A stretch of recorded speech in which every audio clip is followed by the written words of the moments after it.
Hello， 我是美国加州临床心理师 Caitlin， 欢迎来到我的频道。你知道什么是边缘型人格，但是你知道什么是沉默型边缘人格吗？我们今天就要来讨论一下所谓的沉默型边缘人格，还有他们跟 ADHD 相关的部分哦。我们一起来看看吧。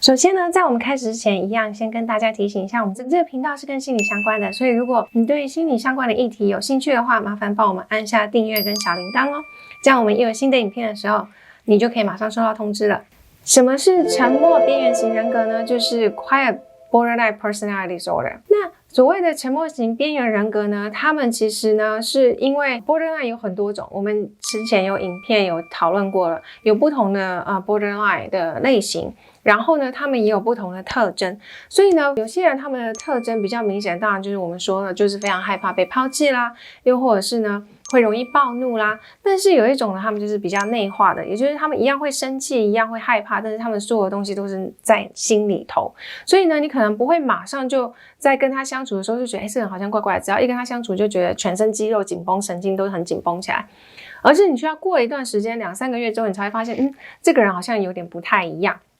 好像跟他就是不太注意的话，他就会生闷气，又或者是跟他相处的时候，好像会觉得他有一种忽冷忽热的感觉。这一种呢，就是比较是沉默型边缘人格，他们呢就是比较不会对外暴怒，他们比较是内化的在生气。那通常都是他们即使有很强烈的情绪呢，他们也都是在内心里头，所以他们在生气的时候，即使你问他，他也可能不见得会承认，又或者是他也不见得会坦白公开的去跟你说到底发生了什么事情。所以呢，你可能没有办法跟这个人认识的时候马上就发现，或者是呢，在临床上可能也没有办法马上被诊断出来，因为需要过一点时间。通常呢，这样子的人，其实你必须要跟他们相处比较久才会发现，而且像这样子有 Borderline Personality Disorder 的人的时候，他们很多时候其实是可以非常的 sweet， 就是他们可以对你非常的好，非常的贴心，然后你会觉得好像一切都很好，所以其实是需要花一点时间才会慢慢发现这个人可能有一些边缘型人格的一个倾向。那这个就是所谓沉默型边缘型人格。那有趣的就是呢，所谓的快乐 BPD 跟我们 ADHD 呢，其实是有一些相似之处的。怎么说呢？例如说呢，我们第一个部分就是情绪管理上面是有困难的。我们之前在 ADHD 的影片有提到了 ADHD 呢，因为他们可能会有几种不同的 ADHD， 有一种 ADHD 的特质呢，就是他的情绪会从0到100突然就是爆发这样子。那在情绪的管理还有调节，让自己慢慢平静下来的这个部分也是有困难的。那我们的 Borderline Personality 也是我们在之前影集也有提到过了，那他们呢其实也是会容易暴怒的，所以因为这样子呢，在两者其实对于情绪的管理跟调节是有困难的。那第二个部分呢，就是他们的自我概念常常是不太稳定的。怎么说呢？例如说像 Borderline Personality Disorder， 他们在于对于别人怎么看自己常常是不稳定。如果今天这个人呢跟他很好，他就觉得自己是非常好的。那如果这个人对他有一点点冷漠，或者是这个人呢跟他的相处的态度让他觉得不如预期，他可能就觉得这个人都不喜欢了，大家都不喜欢我，全世界人都讨厌我，然后就越来越觉得一切都很糟糕这样，然后就觉得他的自我概念就降到谷底了。所以人家对他的好跟不好可以让他的那个自我概念起起伏伏到一个强烈反差的地步。有 ADHD 的人呢，其实他们的自我概念不稳定呢，是来自于因为他们的一些症状，导致于呢别人会对他们有所批评啦，或者是呢你会发现 ADHD 他如果有兴趣的事情的时候，他会非常的专注，甚至觉得我可以的，所以他会非常的有自信。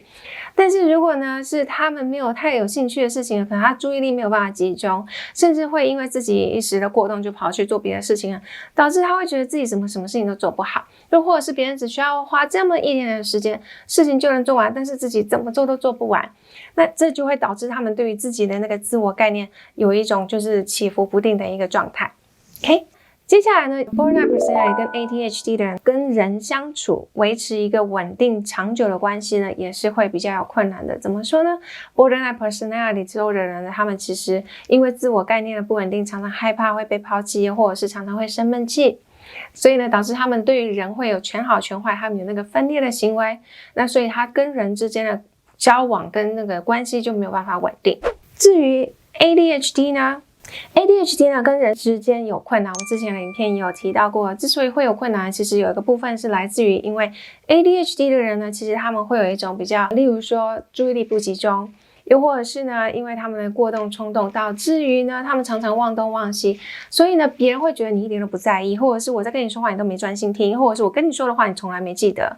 那就会让别人觉得他们并不在意别人，所以跟别人要维持一段好的关系其实是有困难的。那所以这个部分看起来会非常的相似，那也因为这样子呢，导致于他们的自我概念不稳定，也会引起他们的低自尊和低自信。所以你会发现 Borderline Personality Disorder 跟 ADHD 的人其实都会有这种 low self-esteem 的部分。那最后呢，这两者呢都会对于害怕被排挤、害怕被抛弃这个部分，或者是被拒绝，感到非常的害怕。Borderline Personality Disorder 它的那个害怕被抛弃啦、害怕被拒绝这个部分是他们的9大特征之一，这是非常强烈的一个部分。ADHD 呢，它这个比较是后天的一个学来的一个部分，它呢是因为在成长过程当中，因为自己跟别人不同，自己的反应跟别人不同，又或者是自己在做事情大脑运作的方式跟别人不同，导致自己好像跟别人会有格格不入的感觉，又或者是呢，因为自己的行为容易过动或者是冲动，所以常常会被老师说，哎，你怎么样，一直插话，又或者是被同学笑，或者是被同学排挤。所以因为这些负面经验，导致自己对于这样子的一些不好的事情会特别的敏感，所以他们也会对于被排挤啦、格格不入啦，或者是被拒绝啊，他们会特别的敏感。所以这个部分呢，也还是蛮像的。OK， 那由于他们这些部分呢都还蛮相似的，所以最近就开始有一些研究去试着看看这两者有没有什么其他重叠相似之处。那在最近的研究就有发现呢，其实就是有被诊断有快 Borderline Personality Disorder 的人呢，跟有 ADHD 的人，其实他们的重叠性有到达 25%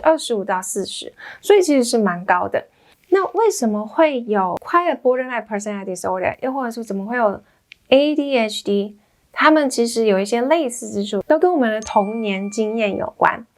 怎么说呢？我们先从 ADHD 开始好了，因为这是跟我们大脑的发展有关。其实是因为我们的脑神经发展跟其他人不同。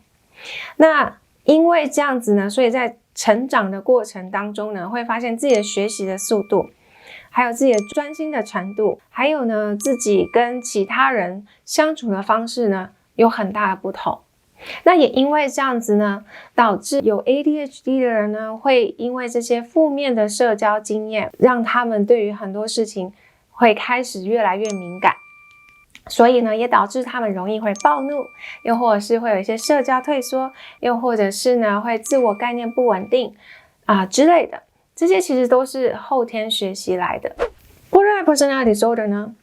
我们会发现呢，其实所谓的 Borderline Personality Disorder 其实是比较是后面才会发展出来的。那当然，如果说你从小就跟一个就是有 Borderline Personality 的父母相处，又或者是呢你的照顾者常常不稳定的话呢，你很有可能就会发展出这样子的一个 personality disorder， 但是它到青少年才会开始慢慢展现出这样子一个行为，例如说自伤啦，又或者是做一些比较自我毁灭，例如说滥用药物啦、酗酒啊之类的这样子的行为。然后到成年之后呢，才会开始越来越确定这个人其实是有 borderline personality disorder。那我们在临床上面的诊断呢，也是必须要满18岁以后，我们才会有一个人格疾患的一个诊断，因为到18岁成年之后，我们的人格才算是比较稳定下来。所以我们可以去看到，其实他们都跟我们的童年经验有关。那最后我们就来谈一下，那如果是这样子的话，要怎么样治疗呢？我们之前就有提到过，所谓 DBT 呢，它其实是一个目前临床上非常常用也非常有效的一种情绪调节管理的一个方式。它可以帮我们调节我们的情绪，不要从0到100，然后下不来，又或者是常常这样子起起伏伏的。那能够帮助我们把我们情绪呢，从这么大的一个情绪起伏缩小到变成比较一个平稳的一个状态，就是我会有不高兴的时候，但是呢，我知道这个会过去，又或者是呢，我会有开心的时候，但是我不需要到非常的疯狂，所以呢，让我们比较在一个比较平稳、比较平静的一个状态。那这是 DBT 治疗方式对于情绪的管理跟调节非常有效的一个部分。如果你对于 DBT 有兴趣的话呢，我们之后也可以做一些影片来跟大家分享更多一些 DBT 的一个部分。如果有兴趣的话，麻烦在下面帮我留言。那另外一个部分我也想跟大家提的就是一个社会支持。如果你的家人呢你觉得是很支持你的话，又或者是你身边有好朋友，又或者是呢你有另外一半，你觉得他们是非常友善，然后非常有爱的人的话呢，